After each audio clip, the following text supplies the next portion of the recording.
Bhashara Protest TMC ni Protest Congress ni Steering Committee ni Convener Shorobuni ni Tongthai Nogo TMC ST Cellni Kaisa Panda Khlaijaka Kokchapjakha KCC ni Sanmungno TMC ni ST Cellni Jobani Sangbotang Yagon Harjaka Manjaka Shorobuni no Karibo Kubuni Adongra Asala Kok Tumaturi Buskang Phai TMC Steering Committee ni Convener Shorobuni Jerao TMC no Saknaya Ke Kokchapjakha Boni Sako Naslimung Punuka be restored but should be more advanced. The more indigenous Trinamool কংগ্রেসের ত্রিপুরা প্রদেশ তৃণমূল কংগ্রেসের ST সেলের আজকের বৈঠক চলছে, সারাদিন ব্যাপী চলবে।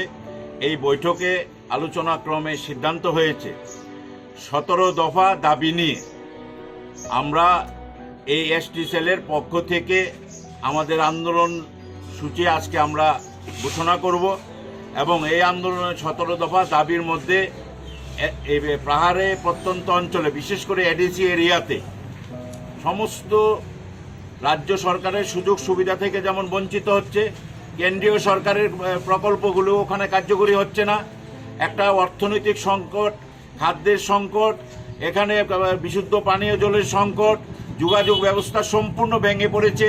5 বছর 10 বছর আগে করা প্রধানমন্ত্রী সড়ক যোজনার রাস্তাগুলো ভেঙে চৌচির হয়ে গেছে, সেখানে চলাচল করতে পারছে না। সমস্ত এই এডিসির প্রশাসনের ডিসেন্ট্রালাইজেশনের নামে জোনাল অফিসগুলো মুখ থুবড়ে পড়েছে, ওখানে কম্পিউটার নেই, স্টাফ নেই বা কোনো সার্ভিস এডিসি থেকে পাচ্ছে না।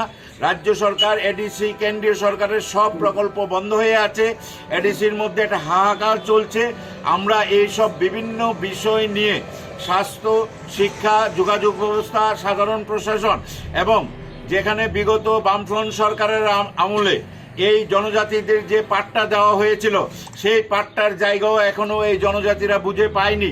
তাদের পাট্টা দেওয়ার যে ভূমি তার কোনো চৌহদ্দি এখনও দেওয়া হয়নি, তারা জায়গার যে মালিক এর কোনো কাগজপত্র এখনও পায়নি।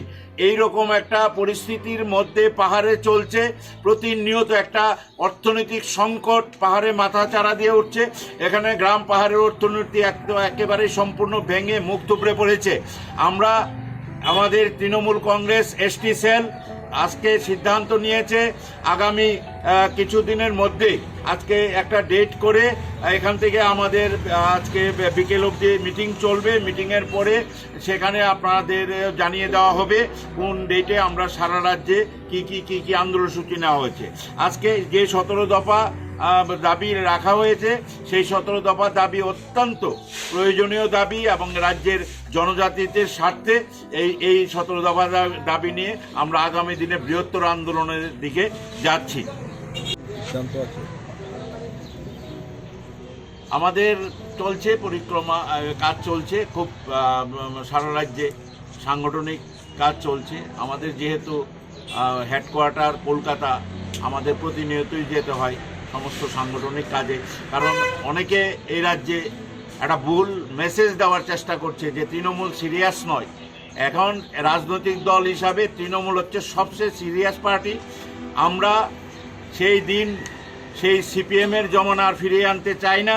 দলতন্ত্র, সন্ত্রাস, গরিব মানুষকে অত্যাচার করে রাজনীতি আমরা চাই না। আর বিজেপির যে স্বৈরাচারী শাসন, জঙ্গলের রাজত্ব, সেটাও আমরা চাই না। আমরা চাই শান্তি, আমরা চাই প্রগতি, আমরা চাই উন্নয়ন। আমরা চাই এই রাজ্যে একটা মানুষও আক্রান্ত হবে না, এই রাজ্যে একটা মানুষের বাড়ি ঘর ভাঙচুর করা হবে না, এই রাজ্যের কোনো একটা মানুষের প্রতি কোনো রকম প্রশাসনিক বা পুলিশি নির্যাতন হবে না। এখানে একটা শান্তি বিরাজ করবে। যে আজকে পশ্চিমবঙ্গ আপনারা দেখেছেন একটা সরকার চলছে, আজকে 15 বছর 3বার সরকারটা নির্বাচিত হয়ে এসছে মমতা বন্দ্যোপাধ্যায়ের নেতৃত্বে। আমাদের রাজ্য আজকে পাহাড়ে, বিশেষ করে গ্রাম পাহাড়ের মানুষ আজকে ঐক্যবদ্ধ হয়েছে তৃণমূল কংগ্রেসের পতাকা তোলে।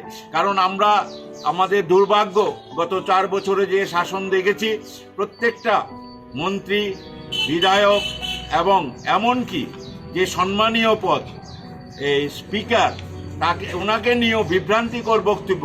সরকার কিন্তু এই ব্যাপারে পরিষ্কার কিছু বলছে না। দুর্বলতা কোথায়? একটা রাজ্যের যদি স্পিকার, অধ্যক্ষ যদি সমালোচনায়, ব্যক্তিগত সমালোচনায়, হয়তোবা উনি অধ্যক্ষ হওয়ার আগে এই সব ঘটনাগুলো ঘটেছে, কিন্তু অধ্যক্ষ পদে থেকে এই ধরনের সমালোচনা হলে এইগুলো নিয়ে রাজ্য সরকারকে চিন্তা করতে হবে। মানুষ এদিকে তাকিয়ে আছে। এতগুলো অভিযোগ রাজ্যের স্পিকারের বিরুদ্ধে আসার পরেও এইগুলো নিয়ে কেন সরকার কিছু বলছেন না, কেন তদন্ত করছে না?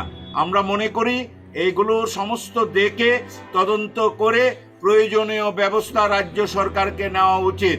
কারণ এটা একটা সাংবিধানিক পোস্ট, যেখানে যে পদে থেকে এই ধরনের সমালোচনা হলে সত্যি এটা দুঃখজনক ঘটনা। ত্রিপুরায় এই অধ্যক্ষের পদমর্যাদা বা সম্মান রেখে রাজ্য সরকারকে অচিরেই এই ব্যাপারটা তদন্ত করা উচিত। তদন্ত করে আসল ঘটনা কি সেটা জনমানুষে পরিষ্কার করে দেওয়া উচিত।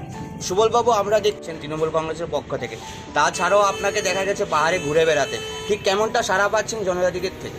দেখুন, জনজাতিরা মনে হৃদয়ে আজকে তৃণমূল কংগ্রেস, মমতা বন্দ্যোপাধ্যায়, কারণ ওরা বুঝতে পেরেছে যদি এই রাজ্যের জনজাতিদের কিছু উন্নয়ন করতে হয় তাহলে তৃণমূল কংগ্রেসকে সরকারে আনতে হবে।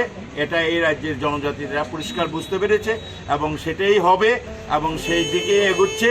কোনো ধরনের বিভ্রান্তি, প্রতারণা, তৃণমূলের বিরুদ্ধে অপপ্রচারে কিচ্ছু হবে না। মানুষ তৃণমূলের পাশে আছে, মানুষ আগামী দিনে তৃণমূলের পাশে থাকবে।